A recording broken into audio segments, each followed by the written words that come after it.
Hi friends, this is Kingsley the trainer, and in this video we are going to see an important topic which is called as speeches. The spoken word wields great power. It can stir people to mutinies and rebellions. It can make them dispirited and downcast. It can turn a hostile mob into a friendly gatherer. It can also turn a friendly gathering into a hostile mob.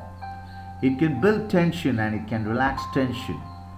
Antony, by virtue of his rhetoric, was able to win the Roman mob over to his side and turn tables on Brutus and Cassius, the conspirators against Julius Caesar. Nehru's famous speech, "The light has gone out," on the death of Gandhi evoked a sense of irreparable national loss and brought tears to the eyes of every listener.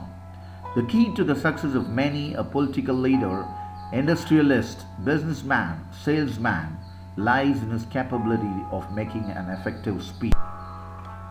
In the commercial world, a salesman has to make hundreds of mini speeches a day to persuade his customers to buy certain goods. The greater his speech-making ability, the better salesman he will be.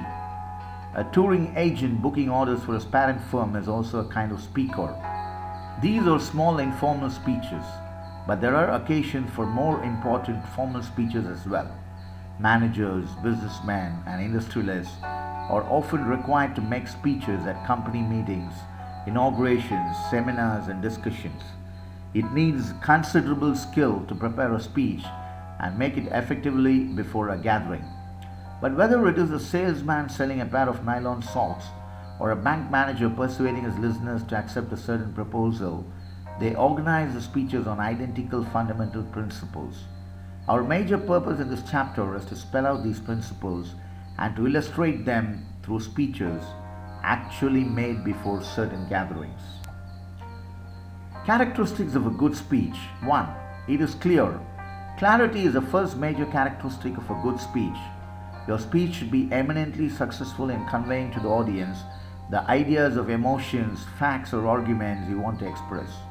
If your audience does not instantaneously grasp your point, you have failed as a speaker. 2. It is like an informal talk. A good speech is closer to a personal and informal chat between two intimate friends. When you speak, there should be a perfect rapport between you and your audience. Number 3. It is vivid and concrete. Abstractions kill a speech. So make your speech vivid. Include in it concrete facts, easy to comprehend and visualize. Somebody wanted to say India's population is growing very fast. He used very concrete image. See how fast our population grows? One Australia is added to the population of India every year, and Australia's area is 2.5 times that of India. Nobody missed this point. 4. It is brief. The concentration of an average audience does not last more than 15 to 20 minutes.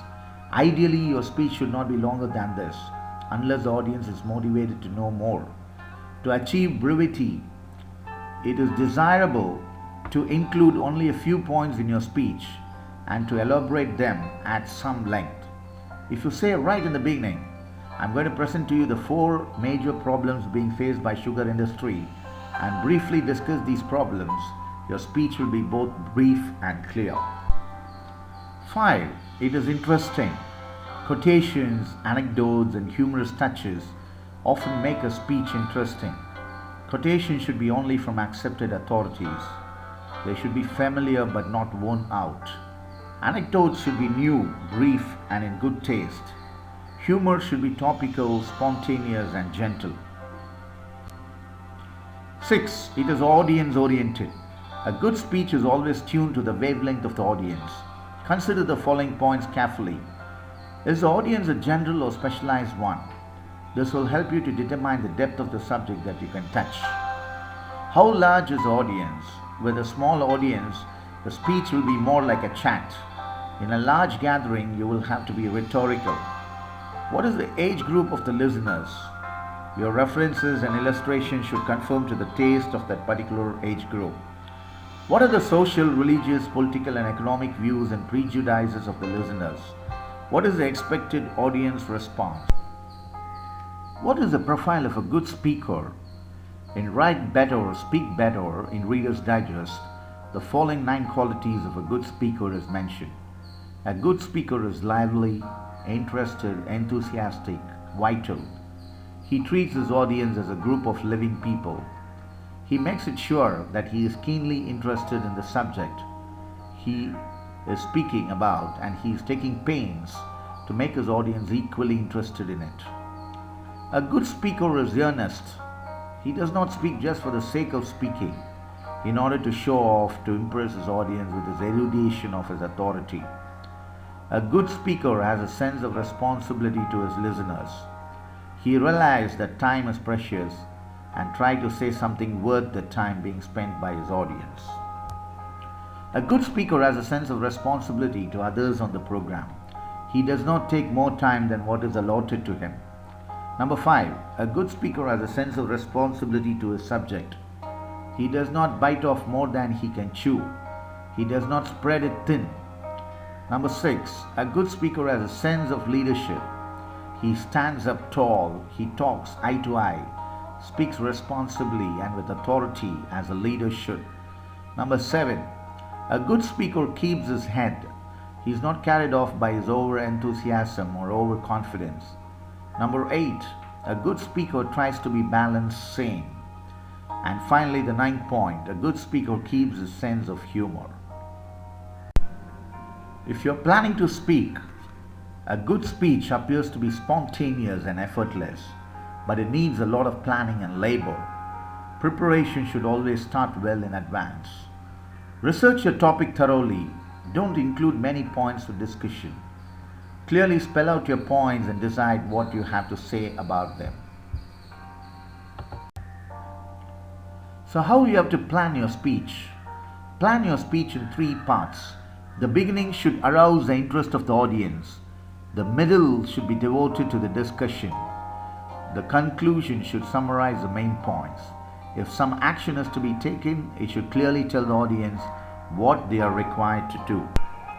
And finally, time your speech to make sure it is neither too long nor too short. Look for some suitable quotations or anecdotes if possible. Arrange your points in such a way that strong points are kept at the beginning. Tailor your speech to the intellectual level and general taste of the audience. Make sure that your delivery is going to be good. It is always desirable to rehearse a speech. If a tape recorder is available, tape your speech and then listen to it carefully. Watch out for any awkward sounding phrases or words. See if there are sound clusters that are likely to fall heavy on the listener's sensibility. If some words have not been pronounced clearly, say them aloud over and over again till you have got them all right. Critically examine the distribution of emphasis and then alter your tone accordingly. Best of luck for your speech preparation, and this is Kingsley the trainer from Emmanuel's Hub. Subscribe to my channel to watch more videos in this regard. Have a great day. Bye-bye.